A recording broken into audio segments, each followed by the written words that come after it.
Hi guys, hello, my name is Nala Taskia Rahma and today I wanna help you to know more about self-disclosure theory. Begin with the definition. Sebenarnya definisi dari self-disclosure itu apa sih gitu. Kalau didefinisiin secara bahasa Indonesia ya tentu artinya adalah pengungkapan diri. Tapi pengungkapan diri yang seperti apa? Jadi bisa kita definisikan bahwa self-disclosure itu adalah proses pengungkapan diri yang secara disengaja dengan melibatkan informasi-informasi yang sifatnya pribadi dan belum pernah kita beritahu kepada orang lain gitu. Self-disclosure theory ini punya 3 asumsi dasar. Yang pertama adalah delegate, yang kedua signifikan, dan yang ketiga adalah vulnerability atau rentan. Ayo kita bahas satu-satu tentang asumsi dasarnya. Yang pertama adalah delegate. Sebenarnya delegate itu apa sih artinya? Delegate itu artinya adalah intentional atau disengaja gitu. Jadi kita bagiin informasi-informasi yang sifatnya pribadi ini dengan kesadaran 100% dan emang ingin kita bagikan kepada orang tersebut. Kemudian ada signifikan ini artinya adalah informasi yang kita bagikan kepada orang itu adalah hal-hal yang penting untuk diri kita, bukan hal-hal yang sepele, tapi hal-hal yang sifatnya pribadi dan penting untuk hidup kita gitu. Orang ahli bernama James Baldwin once said that in order to have a conversation with other people, we have to reveal ourselves, katanya. Jadi intinya dalam proses percakapan dengan orang lain, kita harus mau mengungkapkan diri kita supaya proses komunikasinya bisa berjalan dengan lancar. Dan kita bisa ambil kesimpulan bahwa self-disclosure ini punya arti sebagai sharing information so that we can communicate with other people dalam hal verbal dan non-verbal.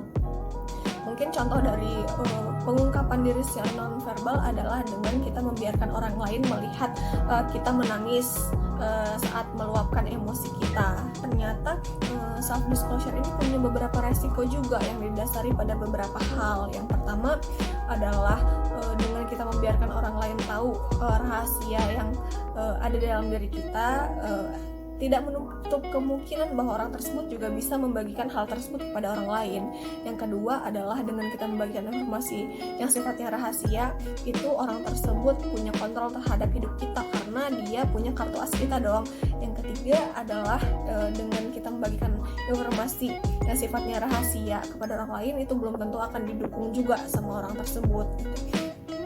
Kemudian dalam self-disclosure ini punya beberapa tahapan dalam mengungkapkan diri kita gitu. Dimulai dari yang umum, kemudian berlanjut kepada yang lebih dalam lagi gitu. Yang pertama kita mulai dengan klise. Jadi klise ini contohnya adalah saat kita membagikan informasi tapi ditambahi bumbu-bumbu yang sifatnya memainkan kata-kata. Contohnya saat kita diberi pertanyaan apa kabar gitu, biasanya kan kita jawabnya dengan baik atau kurang baik gitu. Cuman kalau kita tambahkan bumbu-bumbu kata-kata di dalamnya, itu mungkin akan menjadi sedikit berbeda. Contohnya apa kabar gitu, mood swing nih, atau could be better, could be worse gitu. Nah, kita memainkan kata-kata di dalamnya. Kemudian masuk ke level yang kedua, itu ada namanya kita membagikan fakta dan biografis gitu, sifatnya biografis. Contohnya saat kita ngobrol sama seseorang, kita kasih tahu bahwa kita adalah seorang mahasiswa, kemudian kita adalah orang yang berasal dari daerah tertentu, kemudian kita domisili di mana gitu. Kemudian di next level, di level ketiga ada opinion namanya, di opinion. Jadi ini tuh lebih melibatkan sikap dan perasaan. Contohnya mungkin saat kita melarang pacar kita untuk ikut geng-geng motor gitu. Jadi kita pasti bilang ke dia bahwa aku nggak suka ya kamu ikutan geng motor, soalnya aku khawatir nanti kamu kenapa-kenapa. Nah, saat kita bilang bahwa aku nggak suka ya kamu ikutan geng motor, itu artinya kita menunjukkan sikap ketidaksukaan kita terhadap apa yang akan pacar kita lakukan. Kemudian saat kita bilang aku khawatir kamu kenapa-kenapa, itu menunjukkan perasaan takut kita akan kondisi yang akan diterima pacar kita kalau misalkan dia nekat ikutan geng motor gitu. Kemudian di next level ada namanya personal feeling. Ini lebih masuk lagi, lebih deep lagi. Mungkin kayak perasaan-perasaan kita yang lebih dalam lagi, contohnya kayak ketakutan kita atau anxiety yang kita rasakan. Bisa kita ambil contoh saat kita galau pengen terima pacar kita lagi atau enggak karena dia dulu pernah selingkuh sama kita, pasti ada timbul perasaan-perasaan ketakutan di dalam diri kita, takut nanti dia bakal mengulangi kesalahannya yang sama lagi, kayak bakal diselingkuhin lagi and all that stuff yang kita pikirin matang-matang dan kita bagikan kepada orang lain, teman curhat kita, which is kemudian yang paling terakhir itu ada namanya peak gitu. Di peak ini ternyata hal-hal yang emang kita hold tight banget nggak bakalan kita bagikan kepada orang lain, itu sifatnya yang amat-amat sangat personal dan very very rare gitu sifatnya. Contohnya adalah mungkin saat kita ternyata selingkuhan dari pacar teman kita sendiri, atau kita punya orientasi seksual yang berbeda, kita bisexual, kita gay, atau kita transgender, and something yang sangat-sangat personal dan gak mungkin susah untuk kita kasih tahu ke orang lain. Nah, mungkin segitu my explanation about self-disclosure theory. Semoga bisa diterima dan mendapatkan inti sari dari teori ini.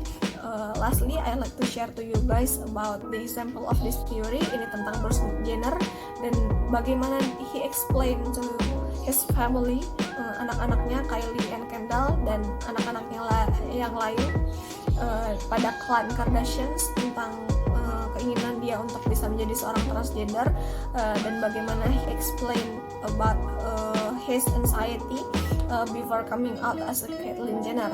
Out of everything I've done in my life, raised wonderful children, worked hard, been successful, out of all these things in my life, maybe in God's eyes, this is my calling.